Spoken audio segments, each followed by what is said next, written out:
Watch out in the crowd. It's coming your way. Bang, bang, 6-6. Fabulous innings, fabulous game. Fantastic. Marquee, business end of the tournament. Tell me England are not going to win this thing. They're gonna be close. Hey, let's not rub salt in the wounds. They're gonna be close. Full salt. He gave them a pepper spray. I let you get away with that one. It was Father's Day last Sunday. Yeah, so you get a dad joke in there. I think it again showed anyone's capable of knocking over anyone, especially on these conditions. Hit 30 in that one over, and that was the game. I did feel that 180 for 4 was probably 20 runs shy. It was a 200 track. But, yeah, I mean, a great result because it just raises the consciousness again of England and puts the Windies back into perspective. And we're chugging along. Great. We're just chugging along there. We've got England and West Indies coming up now. So depending on when you're watching this video, we may have played them. We may still be getting to them. But I think the big talking point for us was the USA. And it was another game where they just ground it out. The average score on that track is 140. Us getting 180 plus was obviously sensational. But it was a new wicket. At the change-up, Markram said that it gets a bit slower at the back end of the innings. But up front, there's runs to be had. And that's what we saw. Old Gousie. Incidentally, Gous played with Rabada and Markram in the Under-19 World Cup that they won, which was a little-known fact that now the world knows. But, yeah, he's such a good player. Taylor, good player as well. There's some good players in that side. And I know people are going to say, yeah, it was just the USA. But on their day, I think if you get it slightly wrong against them, they have the ability to turn you over. And I wouldn't be surprised if they turned England or West Indies or whoever over during the Super Round again.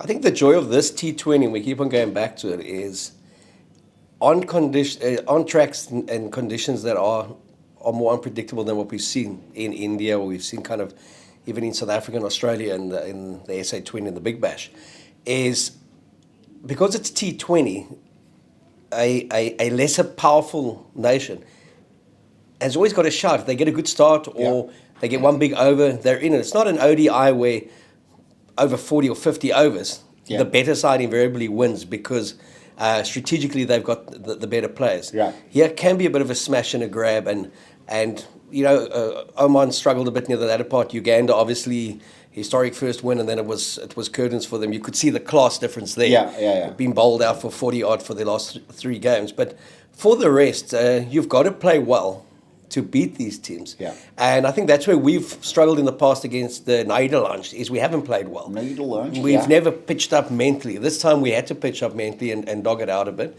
I just found with this performance, it was the first time there just seemed to be a bit of lack of intensity in the back end. So when they got the 180 plus, then had them 73 for 5. It was like this game was done and dusted because the back end was always going to be more difficult to score. But then Gous went on a bit of a rampage. Right. He was given some buffet bowling at times where the lengths just weren't hit. Yeah. And it was competitive for them, which I think is great for them because they've been blown away. Yeah. It's like it was always going to happen the minute they got to the West Indies. So what I do like about the Proteas thing, we've been saying it all along, is they are just under the radar. Yeah. And then what's happening is, as each game happens, so we were saying we need a Markram to get an innings, we need Quinton de Kock to get an innings. They both got good innings. Yeah. Stubbs is doing his 20 not outs, his 27 not outs, so he's getting into that familiar role. Klaasen and Miller at different times have shown what they can do. Yeah. And then Rabada, just as we were talking the other day, is like, has he really hit his straps? He comes in, takes 3 wickets, important ones in the context of the game. And then what it comes back to now is as they move forward, because they've always looked at the 2-spin option, Shamsi's been hit and miss. So does Markram take on that role and you keep the seam attack going? Where's your thoughts? Given how they took Markram on when he bowled himself in that second over, I'm not sure about that. But you actually, there's so much that you've covered there in that short space of time. I wanna run through some of that. And I want to start with Quinton de Kock. You know, Delstein made an interesting and very insightful, I thought, observation on commentary yesterday. He said that, you know, Quinny is the type of guy that needs to feel freedom outside of the game. He needs to, there's a certain lifestyle that he enjoys, and there's a certain lifestyle that he definitely doesn't. And you were saying the almost the restrictive nature of being in a hotel in New York, the busyness of New York, you know, the city life. Oh, that's just, Quinny hates that. That guy loves to fish and he loves his family. He wants to fish and that's how he wants to spend his time away from the game. And the West Indies has offered him both of those things. And Steyn was saying that his performance yesterday is no coincidence. He was drawing a direct line to Quinton's happiness off the field to his performance on it. And obviously, I mean, that's you know, he might fail in the next game and then people will go like, yeah, whatever. But I think there's something there that was really insightful for me. And the way he played, with the freedom that he played, looked like he was enjoying it again. And I don't know what your thoughts were on that. Yeah, I think he's spoken often in the past, Quinton de Kock. Speaker! Yeah. In those interviews he does. But of just loving the outdoors and just not wanting, like it was the pressures of the captaincy and the pressures of expectation, especially for someone that's always been first name into the team sheet because he was so talented from his youth days. Yeah. And then the things he did so easily. When he got the 3 successive centuries against India, it just looked like he could have got 20 if he had played 20 matches. And then kind of lost interest for a couple of matches after that. And so when he's mentally there, and we spoke about him previously being a bit disinterested if the opposition's a bit lesser, but maybe I was using the wrong word in terms of disinterested. Maybe it was just a form of anxiety that I don't want to be playing this game. I don't want to be in this area, because he was one of the players that was very vocal during COVID about being in that bubble and how much he hated it and how much it affected performance and that kind of stuff. Yeah. But when he gets going, he's just so nonchalant. It's great to watch him, man. Yeah, Because absolutely. And there's a similarity in that sense to Rabada. I think maybe a little bit different. I think you know, just judging from social media and over the course of his career, watching him off the field, Rabada is not that outdoorsy type of person. He seemed to enjoy New York. But the similarity there is, and I don't know if the word is disinterest. I agree with you. It's just like sometimes the switch doesn't flick. Yesterday I was watching him, his first ball that he delivered, just ran up, floated it up, 130 Ks or 125. And Steyn actually made mention of it. He was like, you know, like throughout the tournament, this has been like a dominant feature for Rabada. He's wished that Rabada would just run up and like gas it, really, really gas it. And then Jose Taylor, I can't remember who it was, bunted him down the ground for 4, came, you know, just down the wicket. I can't remember now, but it was one of those floaty deliveries, and then you just saw something flicked for him. The switch flicked for him, and he took 2 big wickets for us in that opening spell, bowling at 140. And he's become such an enigma, and I don't know what it is. I don't know whether he's playing too much cricket, whether he's been in the game for so long that doesn't capture his imagination, and he really needs a contest to stay him up. I don't know what it is, but I'd be interested to know what you thought. Yeah, I think it's again a lack of Test cricket, because we're not playing much. He's always done well in T20s. He's done well in ODIs. I think he had that great start to his ODI career, 6 for 16 or something like that. So he's always been comfortable in all 3 formats. But where he really thrives is long spells, great contests against batsmen, getting fired up. And you see in those test matches how his speed increases. And he'll come back on a 3rd day, for example, last hour of play, and he'll bowl at 145 plus because he's got a mission and he wants to get someone out. And T20 doesn't allow for that. IPL certainly doesn't allow for that. You know, it's like, so if you're going at anything under 10 and over, especially in this last season's competition, you've done well. But he is that player that does pitch up for the big matches. Yeah. And that's why he's always been in demand in the IPL. And I think, again, yesterday showed just when he needed a couple of moments, he gave them to Markram and he gave them to South Africa. Yeah. He did that when we played Bangladesh as well. And I feel he's just playing within himself and pacing himself for this, for the latter stage of this World Cup. And still doing phenomenally well. If I told you that his economy rate was 5.66, he's taken 7 wickets in the tournament. I think it was at 5.66. It's just, for a fast bowler, is insane. Obviously, there's the context of that New York wicket. It was hard to score on. But again, yesterday, on a better track, he just showed his class. Yeah, I mean, 3 for 18. And, I'm expecting bigger performances from him, that mongrel you talk about. Yeah. When we play better opposition or more traditional opposition. As I said at the start, what's been encouraging for me has been each one of the players at some stage has put in a performance to show they're not out of nick. Yeah. You know, Reza scored runs up front. Now Quinny scored runs. Yeah. Klaasen scored runs. Yeah. Miller finished off a couple of games. Markram got some runs yesterday. Markram got runs. Yeah. Both spinners got wickets at certain times. All the seamers, probably the most understated has been Janssen. In terms of a big performance. And he'll come, the variation he gives you and then the all-round capacity. Right. So that's been hugely comforting to watch, to say when 5 of them click in one game. Yeah. Say 3 from the bowling attack and 2 batters or vice versa, we're going to be very difficult to beat. Right. And it's, again, conditions. Where do we play those other teams? Yeah. Who wins the toss? There's so many variables. But I keep on saying this. I'm loving the composure of this Proteas team. I'm also loving the lack of pressure that they're putting on themselves in the media. Yeah. You're not reading about this is a must-win game. Yeah. We've got to score 200. We've got to show it. They just say nothing. Yeah. Because their captain doesn't feel the need to say anything. Yeah. He says the bare minimum at press conferences. He respects the occasion of, I've got to address the media, kind of I have responsibilities to that. But let's go and do our talking on the field. Yeah. And you also seen the players have been very low-key in terms of social media even, and just in terms of their media interviews. They're not saying we have to make the semi-finals, this is for South Africa.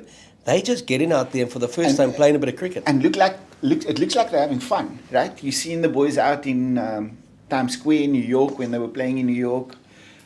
You see them on the beach in the West Indies. It looks like a very relaxed, low-key environment without it compromising performance. And I've never understood, like some media go like, oh, the guys aren't focused, they're messing around in New York, they're going shopping, this, that.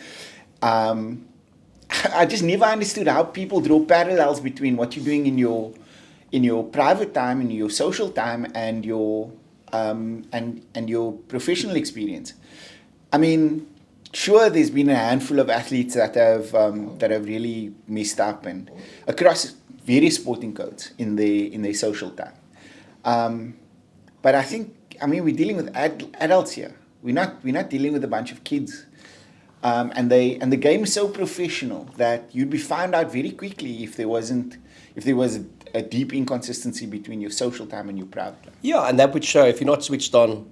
The game's too short in T20 for you to come back. Yeah. You're going to be found out, Yeah. and you're not going to be. And a squad as competitive as this one, when we look at like-for-like replacements, there's no one who can afford to be a luxury there. Yeah. It's not like I can cruise through this tournament and I can't be dropped. Yeah.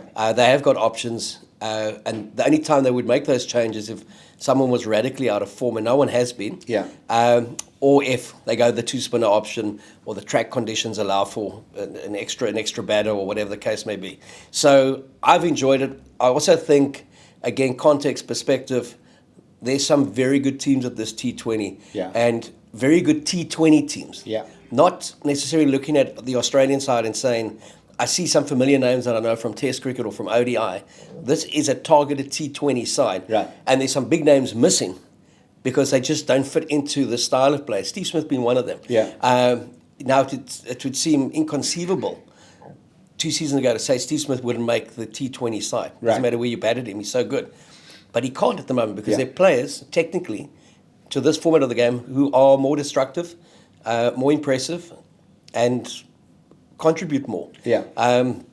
You know, the days of having a sighter when you're coming are gone. if that first ball's a dot, you're immediately under pressure. You know? And you see it through whether it be the elite teams or the associate teams like the USA. There's a clear plan. Like yesterday, for example, the plan was to take advantage of a strong wind that was blowing up one end, and whether you're associate team or an elite cricket nation, there's a clear plan. We, irrespective of who the bowler is, we're going after that guy, and we're going to place them under pressure. And, by association, place the captain under pressure now to make a decision that may be outside of the framework that they came into the game with.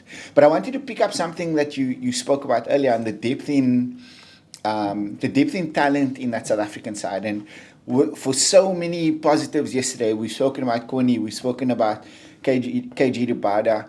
Keshav Maharaj, for me, is criminally underrated, and the contribution that he has made and he's able to make, irrespective of where they bowl him in the innings, up front, if they bowl him in the middle stand or at the back end, just criminally underrated. But the one question mark that came out from yesterday's game is around Debre Shamsi. Now, I really like him, especially in the T20 format, because of his ability to strike in those middle overs. And I think it's a weapon that, when it's operating at its full potency, he makes South Africa extremely dangerous. But like you mentioned, Gous took to him yesterday at the back end and kind of got them back in the game. I think they were so ahead that over ultimately didn't prove to be too destructive. And then Rabada followed it up, went for 6 in that next over, and then it was effectively game over.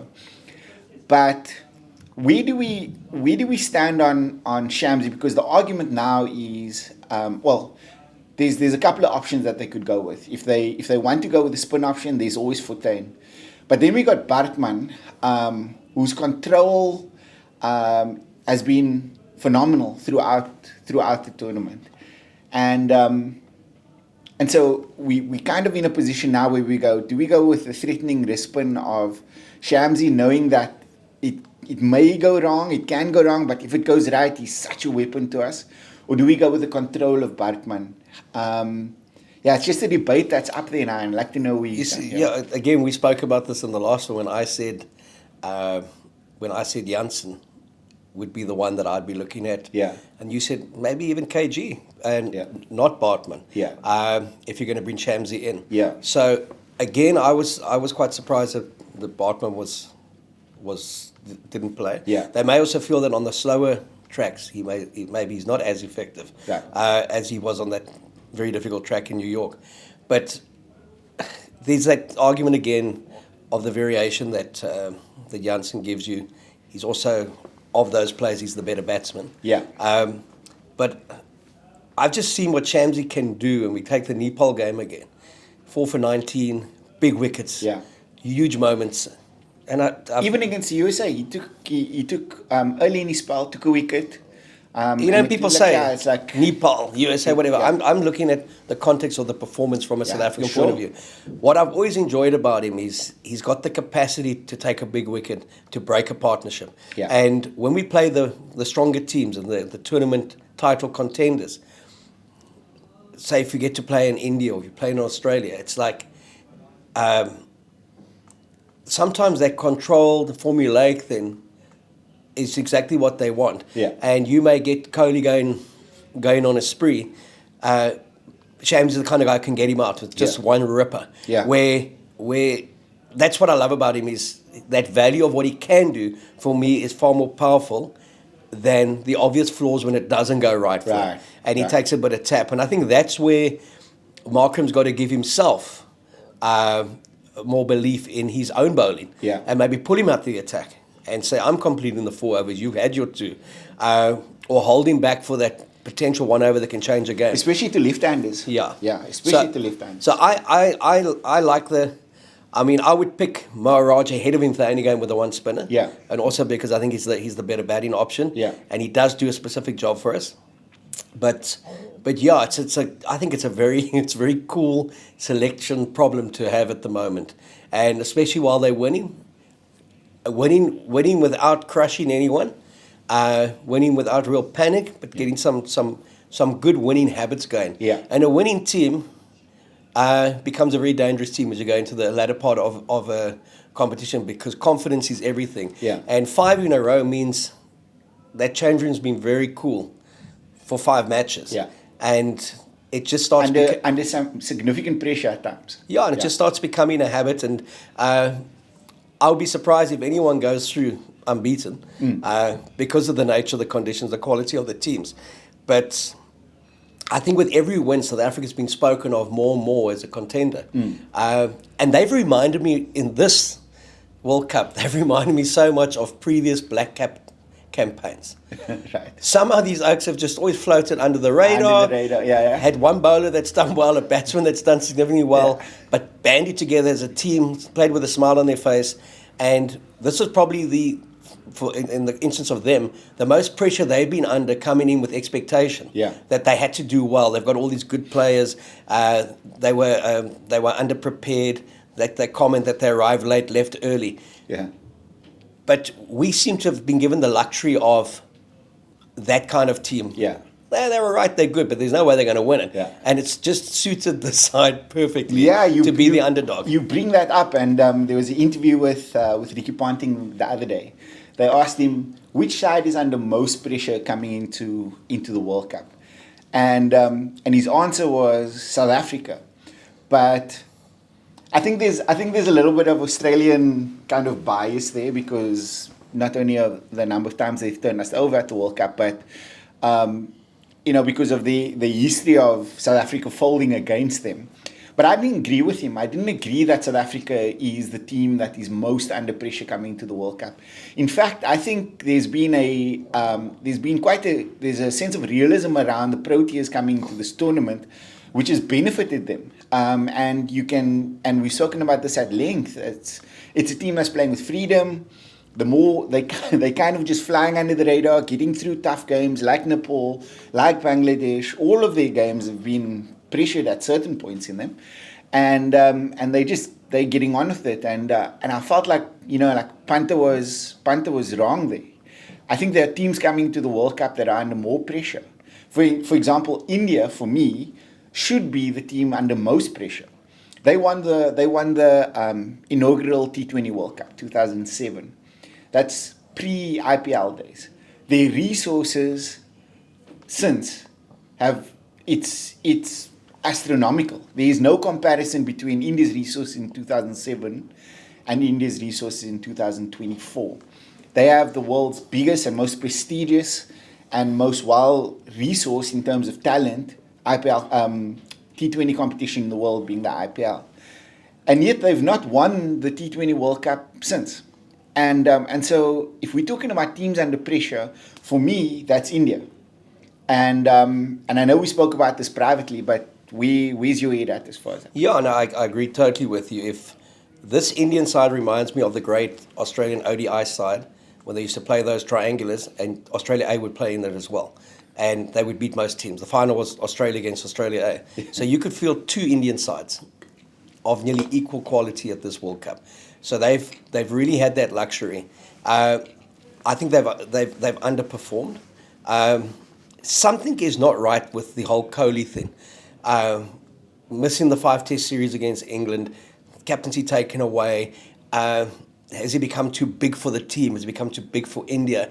He's a great player, and I'm expecting him to come good at this World Cup at some stage when it matters most. But that fight and that consistency that we saw in the Indian side, say 3 seasons ago, there was just like, you're not going to beat them. Just something seems to be disjointed or lacking there. I don't know what it is. Obviously, I'm not close to the team. I'm not in the change room. Yeah. But they're not gelling, but they have to be the team most under pressure because of what you've said, just the quality of bowling attack, quality of batters. And they are the greatest beneficiaries, the youngsters, from the IPL, from the foreign players who are playing with him, of all the leagues in the world. Right. Then you take Australia will always have pressure on them whether it's realistic or not, because they're Australia. And I think they've struggled in T20 formats to make that conversion from ODI player to T20 player, etc. Yeah. And then a side that unfortunately feels the pressure now, like we used to feel, is England. Yeah. And that's through their media. Yeah. So they've written off, it's a washed out game, they're written off, and it's go home, they've failed, they've duffed it, they've flopped, then they have a great win, they're going to win it. Yeah. So, Yeah. so these poor players as well, there's so much scrutiny with that team that I feel that they are mentally on edge all the time, and often not realistically. Yeah. Given the side that they pick or the kind of quality of players available. But if you take England, Australia, and India, I would say those were the three teams. Going into the tournament, I would have said Pakistan up there as well. Yeah. I don't know if Gary Kirsten said it or didn't say it, but whoever said it was 100% accurate as an observer, disinterested, disjointed, and certainly not there for the cricket. Yeah. So when they decide they want to play, they will beat anyone. They've got some of the best bowlers and batters in the world. Yeah. But yeah, I mean, they would be feeling pressure of a different kind. But those three teams and the West Indies, I think their pressure is just to be competitive. Right. Because they've had so many lulls. Their public has also not seen them as the great West Indies side of the 1980s, the Test side. They just enjoy every victory. It's not a train smash that they lost to England. It's like they'll come back stronger the next one. So, without a doubt, India and then to a lesser degree Australia. And people would say they'd be surprised if those two teams aren't in the final. Yeah. Mark, it's been good. When we chat again next week, the tournament would have taken shape in like significant ways. We're filming this a couple of days before South Africa play England, and then the Windies, and we'll chat after that. But it's always been a pleasure, and this time around, nothing different. Thank you for coming. Yeah, thanks for the opportunity. Appreciate it.